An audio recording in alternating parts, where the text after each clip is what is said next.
జాగ్రత్తగా. ప్రతి వచనాన్ని ఎందుకు నేను విడగొడుతున్నానంటే మనకు హెచ్చరిక ఉంది ఏమనంటే సత్యవాక్యాన్ని సరిగా విభజించి బోధించాలి అని ఉంటుంది. ఒక దైవజనుడికి భాషా పరిజ్ఞానము, దేవుని భావము, ఏ కాలమును ఎట్టి కాలమును గురించి దేవుడు మరి ప్రవక్తలు మాట్లాడారు, ఇంత వివరంగా బైబిల్ చదివిన వాడికే ఇది అర్థమవుతుంది. ఇది ఎవరి కోసం రాశారు, ఎందుకు రాశారు, ఈ ఆజ్ఞ ఎవరిది, ఇశ్రాయేలీయులదా క్రైస్తవులు? మనమెవరము? శరీరానికి ఏ లాభం దొరక్కపోయినా ఆత్మ సంబంధులంటే పరిశుద్ధుడు పరిశుద్ధుడు పరిశుద్ధుడు అని పరమందు దూతల చేత, ఇహమందు భూలోకంలో ఉన్న మనుషులందరి చేత పూజింపబడుతూ, ఆరాధింపబడుతూ, స్తుతింపబడుతున్నటువంటి మహాదేవుడైన ఆ సర్వేశ్వరుడికి, ఆయన ప్రియకుమారుడు, ఈ లోకరక్షకుడు, మనుషులందరికీ ప్రభయ్యున్న క్రీస్తు యేసు ద్వారానే దేవుని ఆత్మ సహాయముతో మనందరి తరపున వేవేల కృతజ్ఞతాస్తుతులు, స్తోత్రాలు సమర్పిస్తూ ఉన్నాను. ప్రభునేసు క్రీస్తును దేవుని కుమారుడని, ఆయన ద్వారా తప్ప పరలోకం మరి చేరలేము అనే విశ్వాసముతో క్రీస్తు యేసులోనికి బాప్తిసం పొంది క్రైస్తవులుగా పిలువబడుతూ ఈ మాటలు వినడానికి వచ్చిన మీ అందరికీ ప్రభునేసు క్రీస్తు నామములోనే నా వందనాలు, శుభములు తెలియచేస్తూ ఉన్నాను. క్రీస్తునందు ప్రియమైన దేవుని వారలారా, మరి ఈరోజు మనము నేర్చుకొనబోయే అంశం లేదా ధ్యానించబోయే అంశం, ఉపవాస దినములు ప్రకటించాలా? ఎప్పటి నుంచి క్రైస్తవులు ఉపవాసం చేయాలా?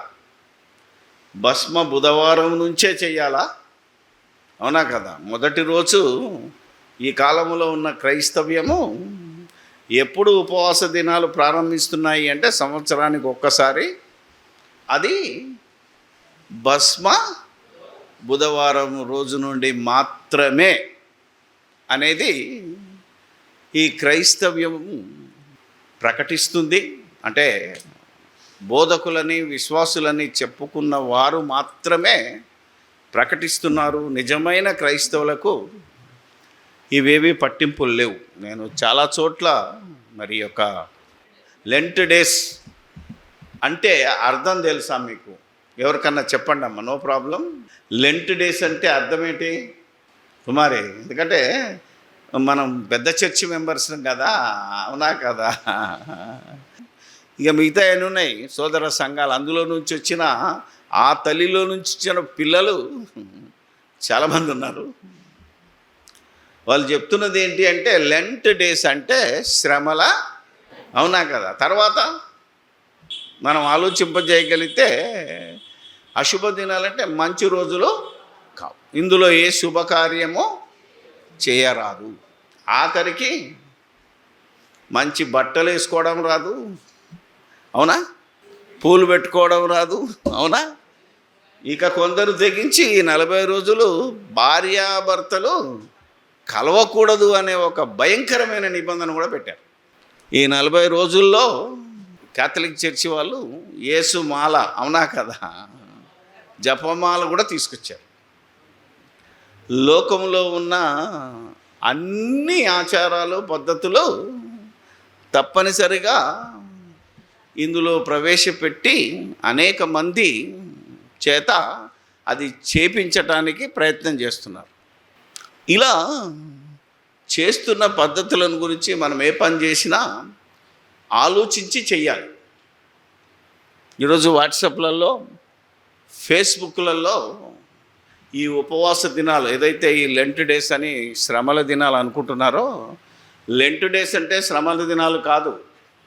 లెంట్ అనే ఒక పదము, దాని అర్థం ఏంటంటే 40 అని అర్థం. 40 రోజులు కూడా కాదు, ఓన్లీ 40.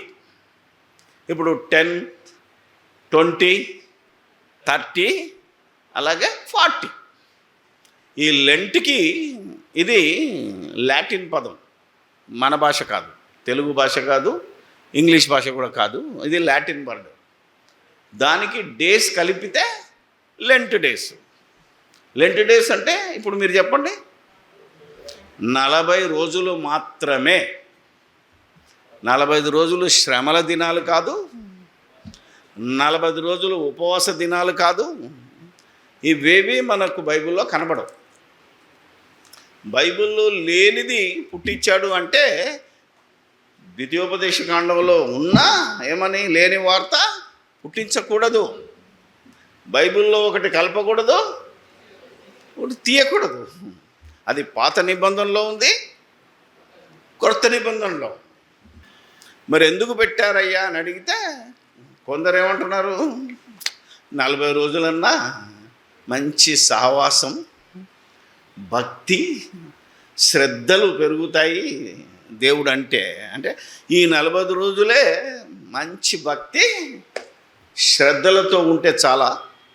ఇది లోకంలో ఉన్న భక్తులు చాలామంది అదే చేస్తున్నారు. క్రీస్తును నమ్మని వారు ఉన్నారు కదా, మనకంటే అవునా కదా, మేమే కరెక్ట్ అని విర్రవీగుతున్న వాళ్ళు ఒక 2 తెగలు ఉన్నాయి. వాళ్ళు కూడా 40 రోజుల ఉపవాసం నిష్టగా, మనకంటే చాలా నిష్టగా భక్తి శ్రద్ధలతో చేస్తున్న వాళ్ళని కూడా చూసాం. కానీ ఇలా చేయమని మనకు లేదు, ఇది ఒక సాతాను తంత్రం. మరి వాట్సాప్లలో చక్కర కొట్టే వాక్యం ఏంటో తెలుసా? యోవేలు గ్రంథం. ఇక్కడే క్రైస్తవులు దెబ్బతిన్నారు. మనం ఏం మాట్లాడినా పాత నిబంధనలోకి వెళ్ళిపోతారు. అంటే స్టిల్ దే ఆర్ ఇన్ ప్రవక్తల బోధలో ఉన్నారే తప్ప క్రీస్తు బోధలో లేరు. యోవేలు గ్రంథం 2వ అధ్యాయము 13 చదువుదాం, చాలా బాగుంటుంది. గలవాడును కృప గలవాడునై ఉండి వీడు చేయక కనుక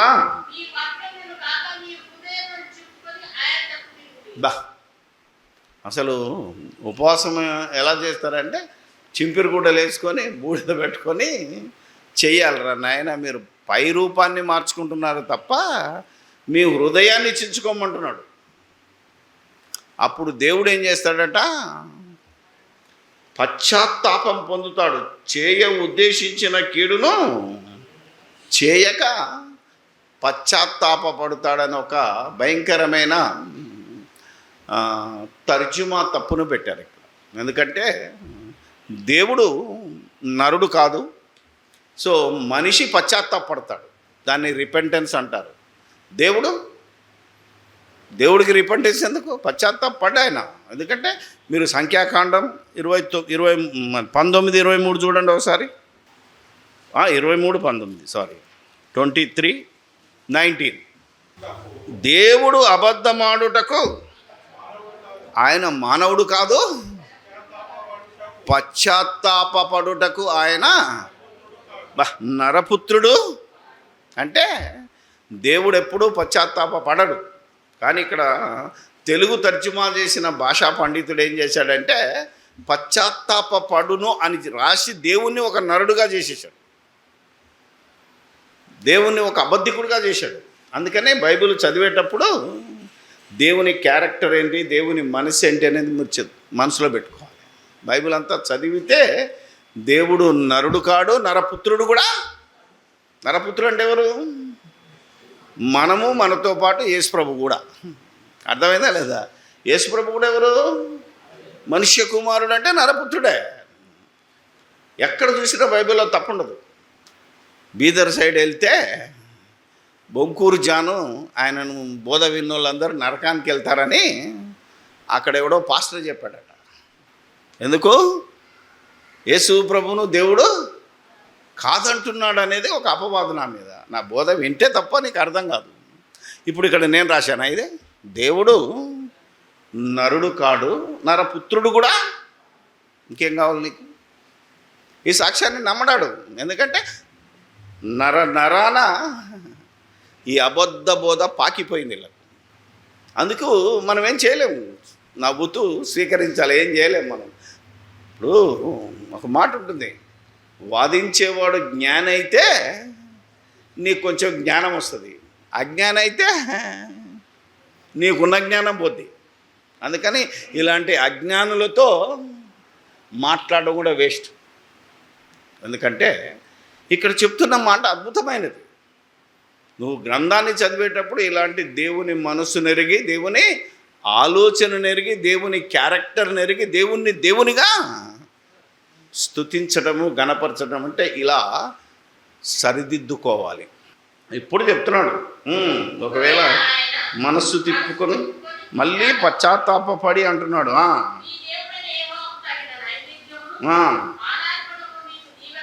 గ్రహించును,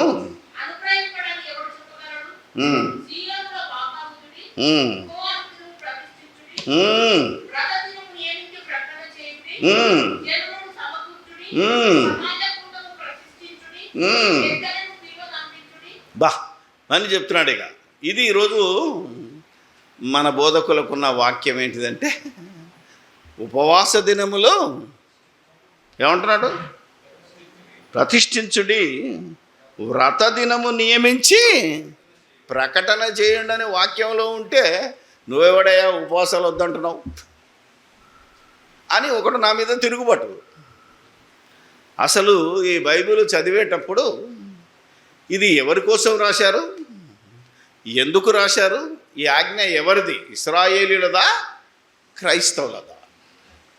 అర్థమైందా లేదా? ఇశ్రాయేలీయులదా క్రైస్తవులదా అని ఆలోచించాలి. ఎందుకంటే దీని తర్వాత ఇంకో వచనం ఉంటుంది మీకు. యోనా చదివితే యోనా కూడా నినివే పట్టణం మీద మీరు మీ యొక్క పట్టణాన్ని దేవుడు నాశనం చేయబోతున్నా అంటే వాళ్ళందరూ కలిసి ఏం చేస్తారు, రాజుతో సహా గద్దె దిగి బూడిదేసుకొని గొనపట్ట కట్టుకొని ఉపవాసం చేస్తారు వాళ్ళు. అప్పుడు దేవుడు మనసు తిప్పుకుంటాడు. ఎందుకంటే పాపం మారిపోయారు కదరా, వీళ్ళని ఎందుకు నాశనం చేయాలా అంటే. ఇప్పుడు యోనాలో ఇప్పుడు ఇక్కడ పశ్చాత్తాపడు అంటే ఏమంటే, దేవుడు పశ్చాత్తాపడు ఏమంటాడు, అయ్యో నా బిడ్డలు మారు మనసు పొందారు కదా అంతే, మనసు తిప్పుకుంటాడు. మనసు చేస్తానన్న కీడు చేయక మానక కరుణావాత్సల్యమును కృపను మీద చూపిస్తాడు. అందుకని ఇక్కడ పడెను కాదు, ఆయన మనసు త్రిప్పుకొని, లేదా చేస్తానన్న కీడు చేయకమాని అని ఉండాలి.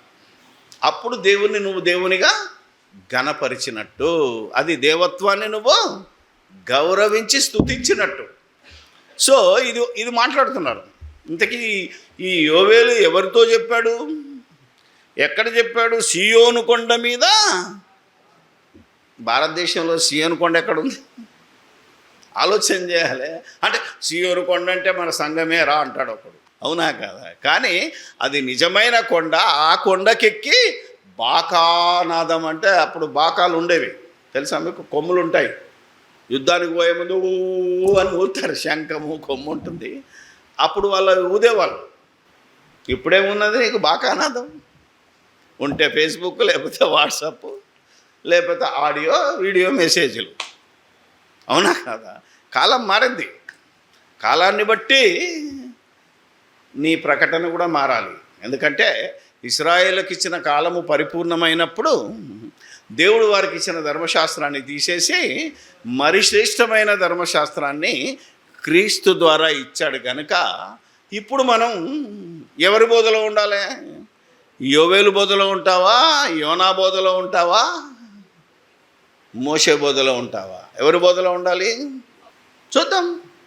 యోహాను గారు రాసిన 2వ పత్రిక. అందుకనే చెప్తున్నాను, ఒకటి ప్రవక్తల పాఠం, మరొకటి క్రీస్తు స్వయాన చెప్పిన పాఠం, మూడోది సిలువ వేయబడిన యేసుక్రీస్తు బోధ అంటే అపోస్తలుల బోధ. ఇప్పుడు సంఘము ఎక్కడుంటుంది, ఎక్కడ ఉండాలి? అపోస్తలుల బోధ యందును సహవాసమందును ఉండాలి. సో మనం యోవేలు బోధలో ఉండకూడదు, అది మన గురించి కాదు. జాగ్రత్తగా వినాలి. ఎందుకంటే మనకు బుద్ధి రావడానికి, అదిగో వాళ్ళు అలా చేస్తే వాళ్ళని నాశనం చేస్తానన్నాడు దేవుడు, వాళ్ళు మనసు తిప్పుకున్నాడు. ఇప్పుడు కూడా మనం ఏం చేయాలా? చేయకూడని తప్పు చేసినప్పుడు మారు మనసు పొందాలి. ఓకే, యోహాను రాసిన 2వ పత్రిక 7వ వచనం నుండి, యేసుక్రీస్తు శరీరధారి అయి వచ్చనని ఒప్పుకొనని వంచకులు. ఎవరొచ్చారు? యేసుక్రీస్తు వచ్చాడు శరీరాన్ని ధరించుకొని. దేవుడు రాలేదు. జాగ్రత్తగా వినాలి. ఇదే యోహాను గారు యోహాను సువార్త 1:14 చెప్తాడు. ఏంటంటే ఆ వాక్యము శరీరధారి అయి కృపాసత్య సంపూర్ణుడుగా మన మధ్య నివసించాను. వాక్యము శరీరాన్ని ధరించుకొని వచ్చింది, దేవుడు రాలేదు. వాక్యమే ఏమంటుందో తెలుసా? ఈ లోకానికి వచ్చినప్పుడు మీరు హెబ్రీ పత్రిక చదివితే, దేవా నాకొక శరీరమును అమర్చితివి. ఆయన వాక్యమై ఉన్నప్పుడు అదే మాట మాట్లాడాడు, ఇప్పుడు కిందికి వచ్చాక అదే మాట మాట్లాడాడు. ఇంత క్లారిటీ ఉంటుంది బైబిల్లో. అందుకనే యోహాను చెప్తున్నాడు, వాక్యము శరీరధారి అయి, ఆ యేసుక్రీస్తు శరీరధారి అయి వచ్చనని ఒప్పుకొనని వంచకులు అనేకులు లోకములో. ఎప్పుడు? క్రీస్తు శకము 95 కల్లా ఈ పత్రిక రాయబడిందని చెప్పారు కనుక అప్పటికే దొంగలు బయలుదేరారు, దొంగ బోధకులు. ఏమని? శరీరధారి అయి వచ్చింది యేసుక్రీస్తు కాదు, దేవుడే దిగొచ్చాడు. ఈ బోధ ఇప్పటిది కాదు, అప్పటి నుంచి 2000 సంవత్సరాలు వచ్చరికి ఎంత ముదిరిపోయిందో. ఆ ముదురు చెట్టును నరకాలంటే మనం ఎంత ఇబ్బంది పడుతున్నామో, ఎన్ని శ్రమలు అనుభవిస్తున్నామో అర్థం చేసుకుంటే మంచిది. రైట్. అటివాడే వంచకుడును క్రీస్తు విరోధి, యాంటీ క్రైస్ట్. అంత్యక్రీస్తు అనే పదం బైబిల్లో లేదు, యాంటీ క్రైస్ట్ అనే పదం ఇంగ్లీష్లో ఉంటుంది, తెలుగులో క్రీస్తు విరోధి అని ఉంటుంది తప్ప అంత్యక్రీస్తు అని బైబిల్లో ఉండదు. ఎవడైనా మారిస్తే ఆ బోధ మీరు వినకూడదు. రైట్. నెరవేర్చిన కార్యములను చెడగొట్టుకొనక పొందునట్లు జాగ్రత్తగా చూసుకొనుడి ఉండక వాడు ప్రతి వాడును దేవుణ్ణి పనివాడు కుమారుణ్ణి. ఏ బోధ?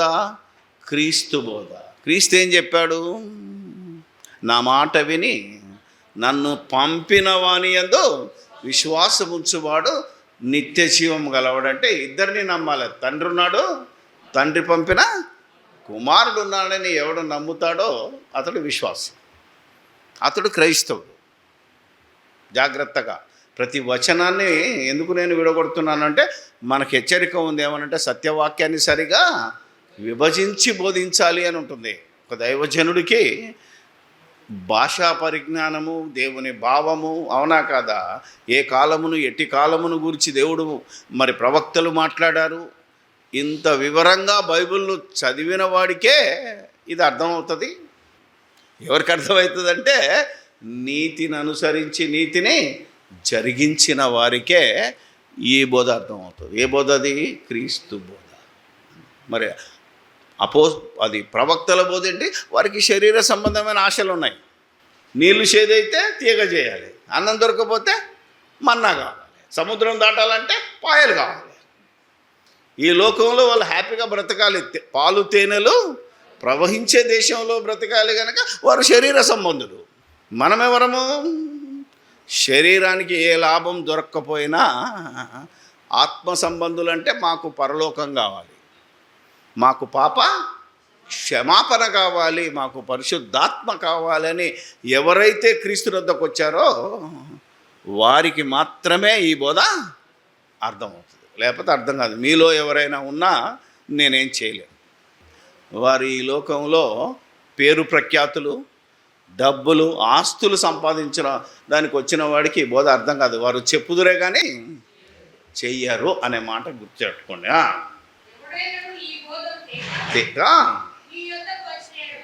నీ యొద్దకు వచ్చిన ఎడల ఏ బోధ? క్రీస్తు బోధ.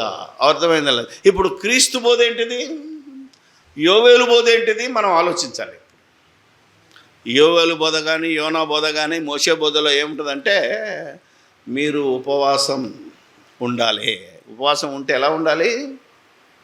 బూడిద, అవునా కదా, కూర్చొని గోనెపట్ట, ఏం బట్టలు ఉండకూడదు. ఎందుకంటే నీ అహంకారం తగ్గాలి. కొందరు బట్టలు చూసుకొని మురిసిపోతారు, కొందరు నగలు చూసుకొని మురిసిపోతారు, అవునా కదా, కొందరు సింహాసనం చూసి. కాబట్టి నువ్వు రాజువైనా, నువ్వు సైనికుడివైనా, నువ్వు విశ్వాసివైనా నీ సింహాసనం దిగాలి. అందుకే దావీదు కూడా సింహాసనాన్ని దిగి, అర్థమైందా మీకు, బూడిదలో కూర్చొని గోనెపట్ట అంటే ఏంటిది? బొంత. ఒక రాజు గోనెపట్ట కట్టుకున్నాడంటే ఆలోచించాలి మనం. అలా కట్టుకొని కూర్చొని ఉపవాసం ఉండాలి. ఉపవాసం అంటే ఏంటిది? ఏమీ తినకుండా తాగకుండా ఉండాలి. ఎన్ని రోజులు ఉపవాసం ఉంటాము, అది ఉపవాసం. ఆనాటి వాళ్ళు చేయటం. ఈవెన్ మీరు నినివే పట్టణంలో రాజును చూస్తే అక్కడ గొడ్లు గోద, అవునా కదా, మొత్తం. అప్పుడు కానీ దేవుడు మనసు తిప్పుకొని ఈ నినివే పట్టణానికి ఏం చేయరు పో అంటాడు. తెలుసు నీ పరిస్థితి ఏంటో, తెలుసా తెలియదా? నీకేది అవసరమో అది తెలుసు అని ఓ విపరీతమైన ప్రార్థన గంటల కొద్దీ, అవునా? ఏం చేస్తున్నావు అంటే అన్ని అవసరాలేగా, అన్ని శరీర సంబంధమైన అవసరాలేగా, దీనికోసమే కదా. ఏ ఒక్కడైనా పలానా భక్తుడికి పరలోకం దయచేయి నాయన, సస్తే, ఒకవేళ చేస్తాం అందరం కూడా, అవునా కదా, నా సంఘస్థులు ఎవరైనా మరణిస్తే వారికి ఏం కావాలని ప్రార్థన చేస్తాను నేను? పరలోకం, నిత్య జీవం. అది మస్ట్. అది మొట్టమొదట నువ్వు కోరవలసిన కోరిక, దేవుణ్ణి అడగవలసింది అది. పాప క్షమాపణ దయచేయి, నాతో పాటు నా వారికి అందరికి కూడా పాప క్షమాపణ దయచేయి. That is most important. ఇది పరలోక సంబంధమైన పిలుపులో పాలు పొందిన వారు చేసే ప్రార్థన. ఈ భక్తులు ఈరోజు కూడా క్రైస్తవులు ఇశ్రాయేలీల వలె శరీర సంబంధులుగానే ఉన్నారు తప్ప క్రీస్తు బోధలోనికి రాలేదు. ఇప్పుడు క్రీస్తు బోధ ఏం చేశాడు చూద్దాం. మత్తయి రాసిన సువార్త 6వ అధ్యాయంలో బ్రహ్మాండంగా ఉంటుంది. మత్తయి గారు రాసిన సువార్త. ఇది క్రీస్తు ప్రభువు స్వయంగా శరీరధారి అయి ఉన్నప్పుడు కొండ మీద చేసిన బోధ ఇది. సర్మన్ ఆన్ ద మౌంట్ అంటారు. మత్తయి రాసిన సువార్త 6వ అధ్యాయము 5 నుంచి మామూలుగా 15 వచనాలు చేస్తే, మీరు ప్రార్థన చేయనప్పుడు వేషధారుల వలె ఉండవద్దు, మనుషులకు కనబడవలనని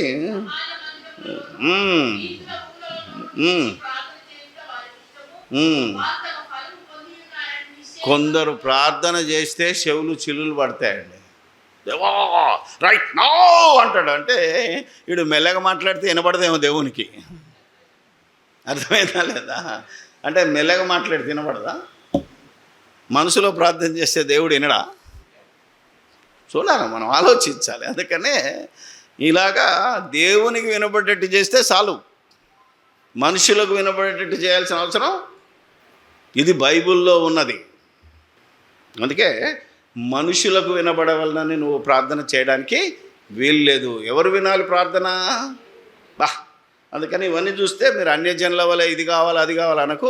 నీకు ఏది అవసరం ఉందో నీ తండ్రి నీకు ఇచ్చేస్తాడు, నీకు అవసరమైంది ఇస్తాడు. ఇది దేవుని మనస్సు, ఇది దేవుని నీతి, దేవుని రాజ్యం వెతకడం అంటే. అందుకని అలా మాట్లాడుతూ ఏం ప్రార్థన చేయాలో నేర్పి 16వ వచనం, మీరు ఉపవాసం చేయనప్పుడు దుఃఖముఖంలో ఉన్నప్పుడే చేయనున్నట్టు ఏమండి అప్పుడు ఏం చేయాలి? పాత నిబంధనలో ఉన్నాడు తన ముఖాన్ని వికారం చేసుకోవాలి, బూడిద రుద్దుకోవాలి, నేను ఉపవాసం ఉన్నాను అని అందరికీ తెలియాలి. అది ప్రవక్తల బోధ. యేసుక్రీస్తు ఏమంటున్నాడు? నువ్వు ఉపవాసం ఉన్నట్టు నీ ముఖం ఏడు ముఖం అవతలోనికి కనబడకూడదు. ఇది క్రీస్తు బోధ. అంటే నువ్వు ఉపవాసం ఉన్నట్టు ఎవరికి చెప్పకూడదు, ఎవరికి తెలియకూడదు. ఎందుకురా బాబు ఇలా ముఖం వాడిపోయింది అనగానే ఇది తెలియదా? నేను 40 రోజులు ఉపవాసం ఉంటున్నా తెలుసా అన్నవానికి అయిపోయినట్టే. నువ్వు ఉపవాసం ఉన్నట్టు ఇంకోటికి తెలిసిందో అంటే ప్రకటన చేశావో నీ ఫలం అప్పటికే పొంది ఉన్నావు. చేయమంటున్నాడు, చేయగలిగితే చెయ్యి. ఎలా చేయాలి? రహస్యమందున నీ తండ్రికి కనబడేటట్టు తలుపేసుకొని నువ్వు ఉపవాసం ఉన్నట్టు ఎవరికి తెలియకూడదు. సో ఇలా ఎంతమంది ఈరోజు ఉపవాస ప్రార్థన చేస్తున్నారు? ఈరోజు మనుషులకి ఆనాటి ఇశ్రాయేళ్ల కంటే ఘోరంగా తయారయ్యారు క్రైస్తవులు. ఎందుకంటే న్యూమరాలజీ అంటారు దాన్ని. న్యూమరాలజీ అంటే సంఖ్యాశాస్త్రం. తెలుసు కదా మీ అందరికీ. బండి నంబర్ ఎక్కడ బయటపడుతుంది నీ బుద్ధి? మోటార్ సైకిల్ రిజిస్ట్రేషన్ చేసినప్పుడు ఏం రావాలి? నా లక్కీ నంబరు 1 అయితే 1, 3 అయితే 3, 6 అయితే 6. ఏమ్మా అందరికీ లోకంలో ఉన్నోడికి లక్కీ నెంబర్ ఏదంటే 9. పెద్ద పెద్ద రాజకీయ నాయకులను చూసినా గవర్నమెంట్ వాళ్ళు చేసుకునే రిజర్వేషన్ దాంట్లో ఏముంటుంది? Lucky number 9. దానికోసం అన్నీ కూడితే 9 రావాలి. ఆలోచన చేయండి. అంటే వాళ్ళు ఎవరో బుద్ధి లేక సంఖ్యాశాస్త్రాన్ని పాటిస్తున్నప్పుడు మనకెందుకు ఈ సంఖ్యాశాస్త్రం ఏంటంటే, దేవుడు 40 రోజులు ఏం కురిపించాడు? జలప్రలయంలో వర్షం కురిపించి చంపాడు. అది మేళ ఏమండి? ఇశ్రాయేలీయులను 40 సంవత్సరాలు దావీదు మహారాజు పరిపాలించాడు. 40 ఏంటనుకుంటున్నారు మీరు? 40 అంటే మహా గొప్ప సంఖ్య, అవునా కదా? ఈ 40కి మనం విలువ ఇవ్వాలంటాడు లేచి చేతులు ఊపుతూ, అవునా కదా? మూడోదంటే తెలుసా మీకు? తండ్రి కుమారా. ఆలోచన. 3 నంబర్ అయినా లక్కీ. 6 నంబర్ తెలుసా? ఇది మనుష్యుని సంఖ్య అంటాడు. 7 పరిపూర్ణ.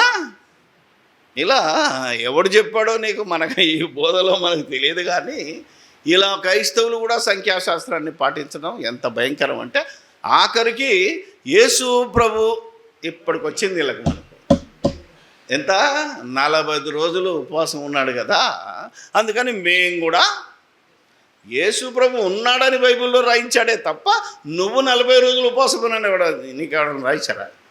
ఎలా ఉన్నదంటే, మా చిన్నప్పుడు ఒక సామెత ఉండేది. తిప్పడు కొండపర్తికి వెళ్ళి వచ్చిండట. ఎందుకు వెళ్ళొచ్చేవారు అంటే, మీరు పంపుతానన్నారు, నేను వెళ్ళొచ్చాను. అసలు వాళ్ళిద్దరు భార్యాభర్తలు మాట్లాడుకుంటున్నారట. ఏమని? రేపు పొద్దున మన తిప్పడిని కొండపర్తికి పంపించాలి, అక్కడ పని చూసుకొని మళ్ళీ వస్తాడు అని వీడు కిటికీలోంచిన్నాడు. అంతే. భార్యాభర్తలు మాట్లాడుకుని వీడు పొద్దున్నే లేచి వెళ్ళిపోయి వచ్చేసాడు. అర్థమైందా లేదా? ఇలాంటి సామెత ఈరోజు క్రైస్తవులకు వర్తిస్తుంది అంటే అన్యాయం కదా. అర్థమైందా సామెత? అర్థమైందా? ఓహో, మీ పుల్లే వ్యవహారం వెళ్ళొచ్చాడు ఆంధ్రాలో. ఎందుకు వెళ్ళొచ్చారు అంటే, మీరు వెళ్తారని చెప్పారు, పంపిస్తానన్నారు కాబట్టి వెళ్ళొచ్చాను అంటాడు. అంతే. ఎందుకు పొమ్మన్నాడు, ఏం చెప్పాడు అదేం లేదు, మనకు అవసరం లేదు. అందుకని యేసుప్రభు చేశాడు, రైట్. ఇన్ను చేయమన్నాడా? ఆజ్ఞ లేనిది చేస్తే ఆజ్ఞ అతిక్రమం. పోనీ యేసుప్రభు చేసినట్టు అన్న చెప్తున్నావా? యేసుప్రభు ఆ 40 దినాలలో ఏమీయో తినలేదు, ఏమీయో నీళ్ళు కూడా ముట్టుకోలేదు. మరి 40 రోజులు నువ్వు ముట్టుకోకుండా ఉంటున్నావా?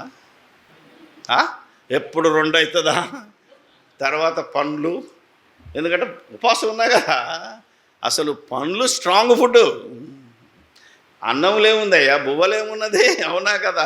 ఆలోచన చేయగలిగితే బువ్వ మానేసినావు కానీ అసలైన తింటున్నావు. అంటే ఉపవాసం ఉన్నదానికంటే డబల్ ఖర్చు తింటున్నాడు వీడు. ఉపవాసం ఉంటే ఏం చేయాలి? ఆ మిగిలిన డబ్బులు ఎవరికైనా బీదలకు పంచాలి. ఇది లోకనానుడి. మన మాజీ ప్రధానమంత్రి లాల్ బహదూర్ శాస్త్రి గారు ప్రవేశపెట్టాడు కిసాన్ల కోసం. ఒకవేళ మీరు ఉపవాసం ఉంటే ఆ మనీ వాళ్ళకు పంపించండి. దేశం కోసం పోరాడుతున్న జవాన్ల కోసమైనా, దేశంలో ఫుడ్ పెట్టడానికి పోరాడుతున్న కిసాన్ల కోసం. అంటే తెలుసా? రైతుల కోసం. అది ఒకవేళ చేయగలిగితే మంచిదే. ఈడు అది చేయడు, ఇది చేయడు. ఇంతకీ యేసుప్రభు ఎప్పుడు ఉపవాసం ఉన్నాడు తెలుసా మీకు? చచ్చిపోయే ముందు ఉన్నాడా? సేవ ప్రారంభంలో ఉన్నాడా? ఈ బేసిక్ కూడా తెలియదు ఎవడికి. ఆయన బాప్తిసం తీసుకొని సేవ ప్రారంభించడానికి కొండ దిగుతున్నప్పుడు దేవుడే పరిశుద్ధాత్మ చేత అరణ్యానికి పంపించేశాడు. ఎందుకు? వెళ్తున్నాడు, బాగానే ఉంది, శోధన జయిస్తాడా? పాపం 40 రోజులు ఆకలితో ఉన్నాడు, అన్నం తినలేదు, నీళ్లు తాగలేదు.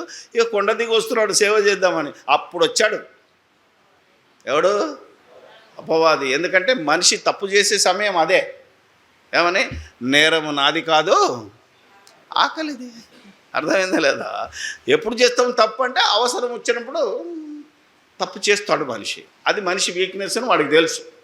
అవసరం ఉన్నప్పుడు, అవకాశం ఉన్నప్పుడు కూడా తప్పు చేయని వాడు నీతిమంతుడు.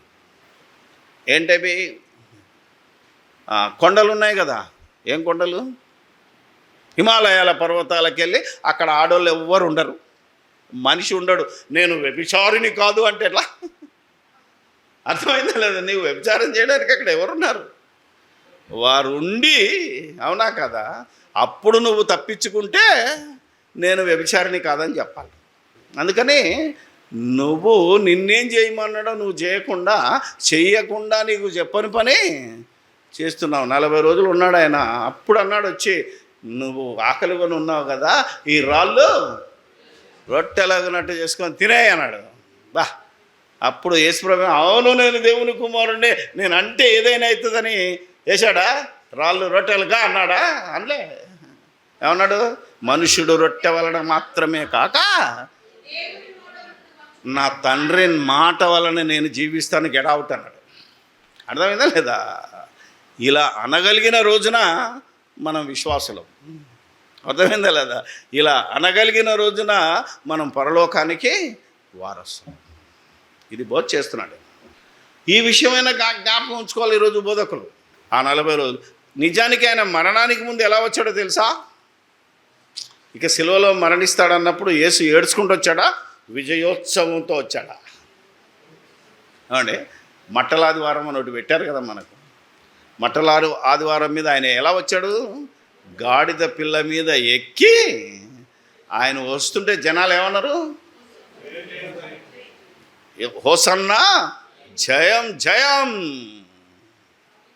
ప్రభు పేరట వచ్చువాడు ఆశీర్వాదముందును గాక. అంటే విజయోత్సవంతో వచ్చాడు. ఎందుకు వచ్చాడో తెలుసా?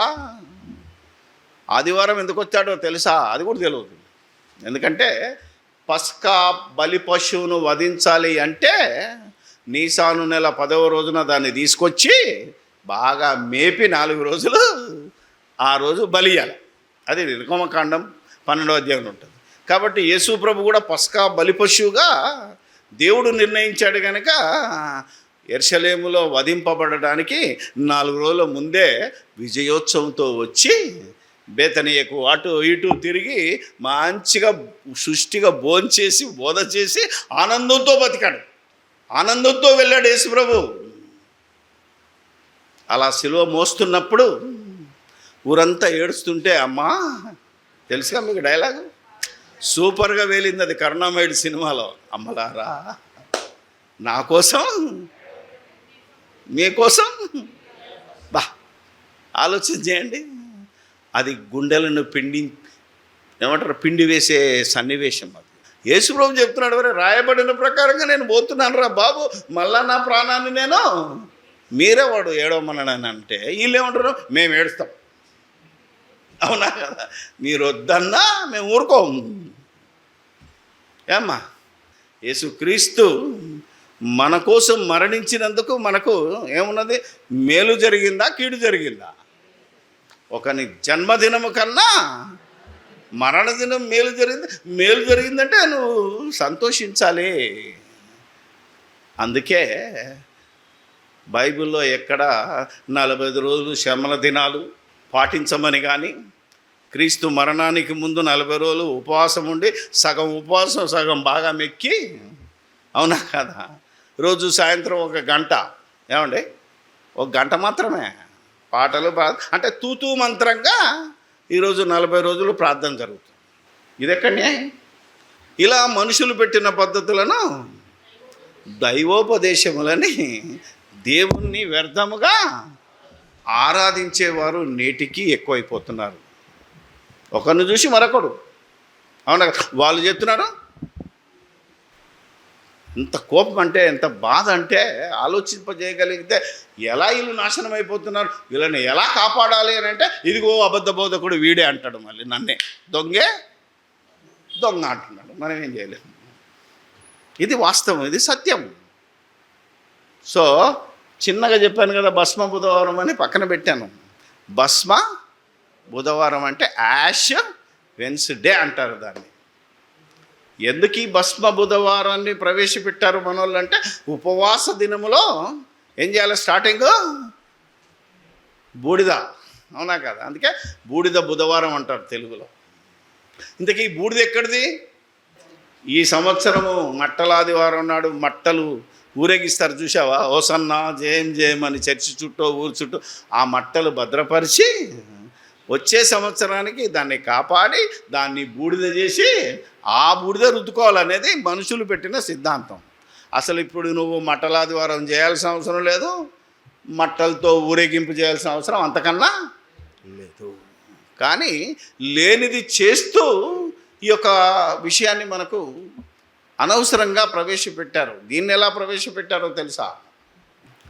గుడ్ ఫ్రైడే ఎట్లా నిర్ణయిస్తారంటే, క్యాథలిక్ వాళ్ళు ఆ పోపుల మహాత్యము లేదా రోమన్ క్యాథలిక్ యొక్క సిద్ధాంతాలను బట్టి బైబిల్లో ఉన్న బైబిల్ క్యాలెండర్ని ఆధారం చేసుకొని, బైబిల్ క్యాలెండర్ ఏంటంటే నీసాను నెల మొదటి దినం నుంచి 10వ దినం వరకు మరి ప్రార్థనలు చేసుకుంటారు.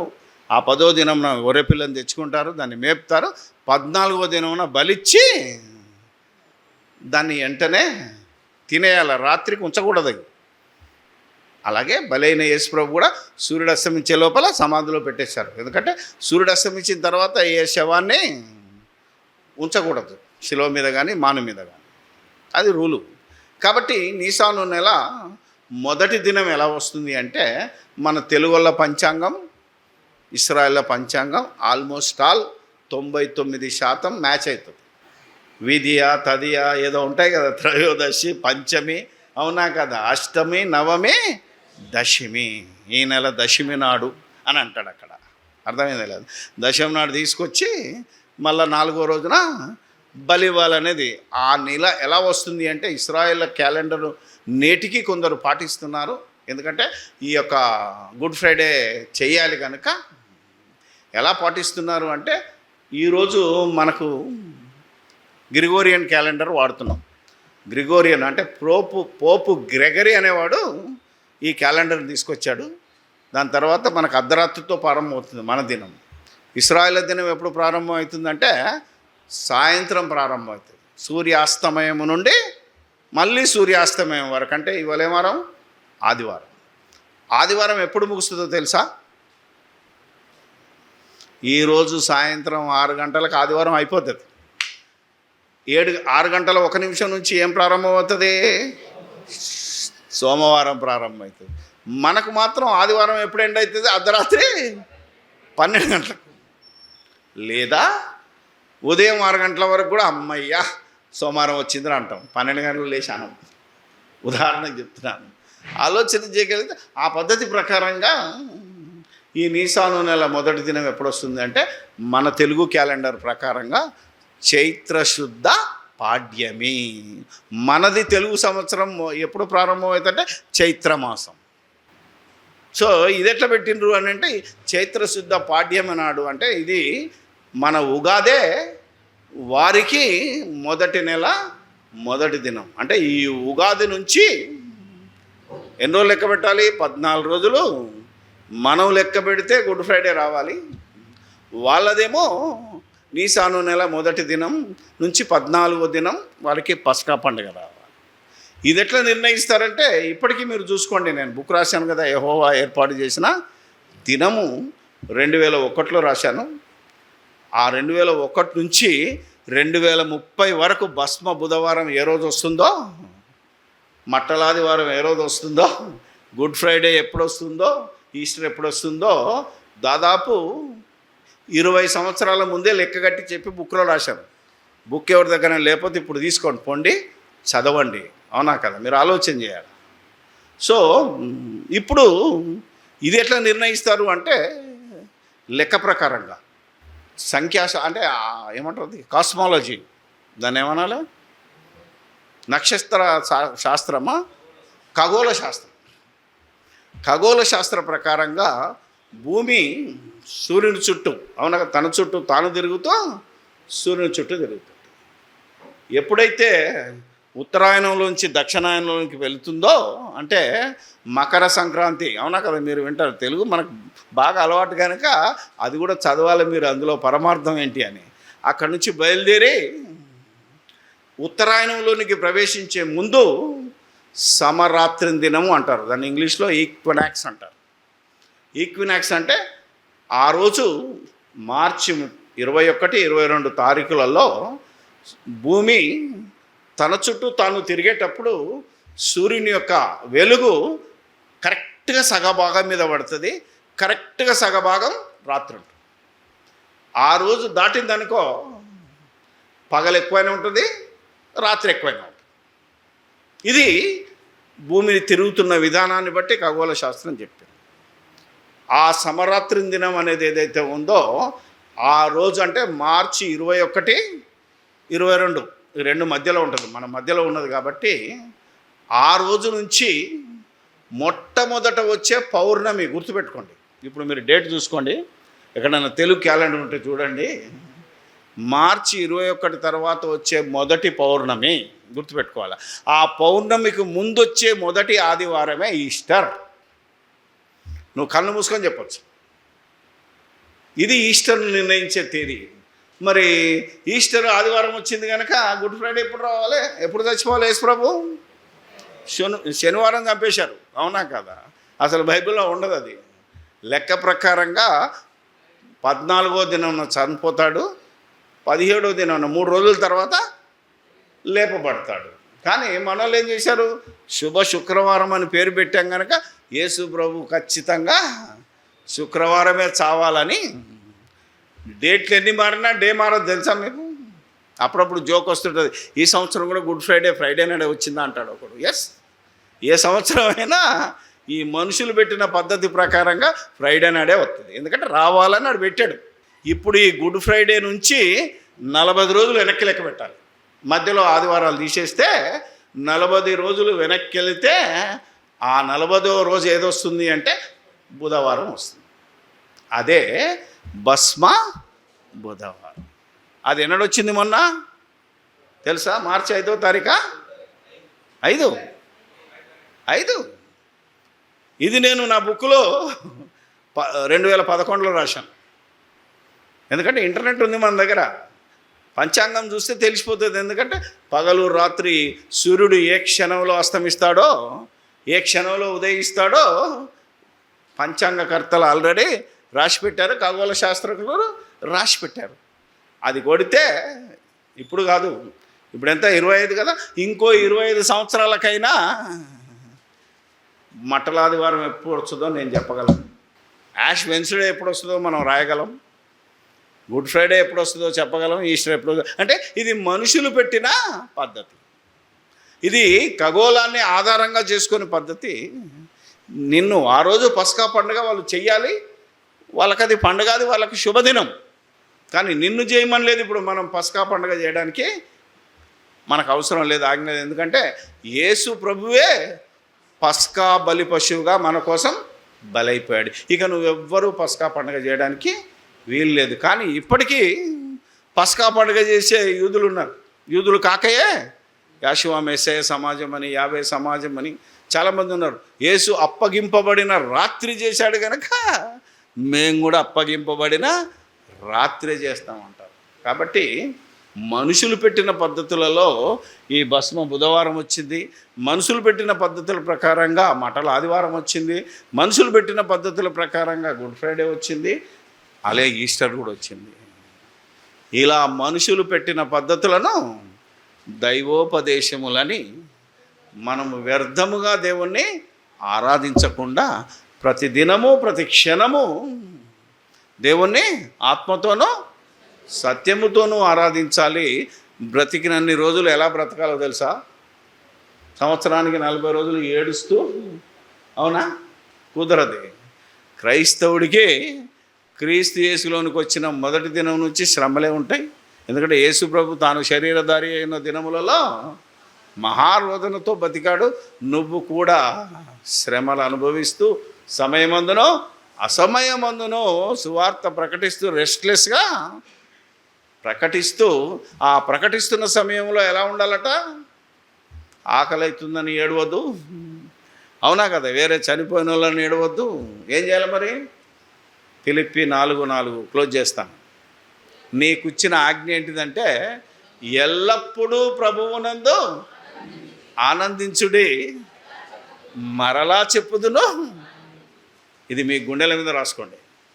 నిద్ర లేచినా పడుకున్న ఈ వాక్యం మీలో ఉండాలంటే ఎల్లప్పుడూ అంటే 24/7 365 డేస్ క్రైస్తవుడు ఆనందించమని పరిశుద్ధాత్మ బోధ మనకు తెలియజేస్తుంది. పౌలు గారి బోధ మనకు తెలియజేస్తున్నప్పుడు నిన్ను 40 రోజులు ఉపవాసం ఉండి ఏడుమని ఎవడు చెప్పాడు? దానికి భిన్నంగా ఎక్కడ ఉండదు బైబిల్లో. రోజు ఆనందించమన్నాడు. ఎందుకంటే ఏ క్షణంలో పోతావో నీకు తెలియదు. ఈరోజు పోతావో రేపు పోతావో ఉన్న క్షణంలోనే ఆనందించు. ఎలా? ప్రభువునందు. ఎందుకంటే ప్రభువు నా కోసం శిలువయాగం చేసి నన్ను రక్షించాడు. ఏడవకు. అది గుడ్ ఫ్రైడే నాడు హాలిడే ఇచ్చారు కనుక మనం ఏదో సండే కూడుకుంటున్నామే తప్ప వేరేదేమో ఉండదు ఇక్కడ. ఎందుకంటే కనీసం ఇది వాక్యానుసారంగా మనం ఆపగలిగింది. తిట్టడాన్ని తిట్టకుండా ఉండలేము, అదొక పాపమే. కోపం వస్తుందనుకో, ఎంత పాస్టర్ అయినా ఏమ్మా అసంకల్పిత ప్రతీకార చర్య ఎట్లుంటుంది? బాగా ఎంతో అమ్మ అంటాం అంతే. అది ఆపలేమా వాడు. సాయంత్రం వెళ్ళి దేవుడా నా ప్రమేయం లేకుండానే నేను తిట్టేశాను, నన్ను క్షమించు అంట. ఇది క్షమాపణ పొందే పాపం. ఇది క్షమాపణ లేని పాపం ఏంటంటే దేవుడు చెప్పనివి చేసి అనేకులను నిత్యాగ్ని దండనకు నడిపించడం అనేది మరణకరమైన పాపం చేస్తారో, దేవుణ్ణి ఎల్లప్పుడూ స్తుతిస్తారో మీకే వదిలేస్తూ ప్రార్థన చేసుకో. పరిశుద్ధుడవైన మా తండ్రి, పరలోకమందును నీ స్వరూపంలో మమ్మల్ని చేసి ఈ మట్టి బొమ్మలో కొంత భాగము మీరుగా వచ్చి దేవా మమ్మల్ని అనుక్షణము హెచ్చిస్తూ మా ఆత్మను మీలో ఒక భాగమైన మా ఆత్మను మేము చనిపోయిన రీతిగా మార్చి శరీరాశను నెరవేర్చుకుంటున్న దినాన మరి నాయన మీ కుమారుడు